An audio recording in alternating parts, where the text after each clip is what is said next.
For the repair of the Nagano Keiki Differential pressure transmitter, the following procedures were necessary: replacement of various electronic components and general cleanup of the unit. For testing, we add some pressurized air as power supply.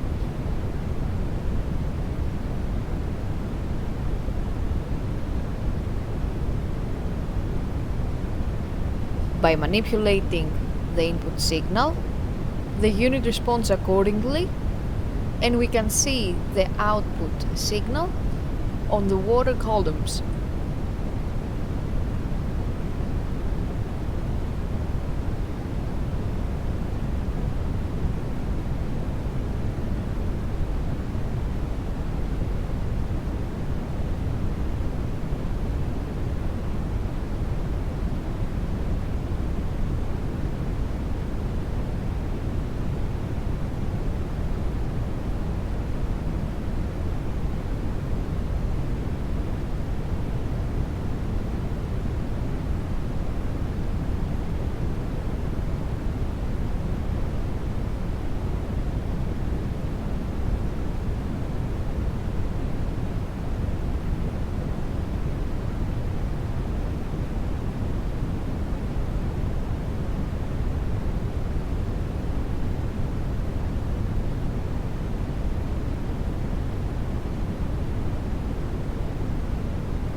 It is now clear that the differential pressure transmitter is working successfully and is ready to be delivered to the customer.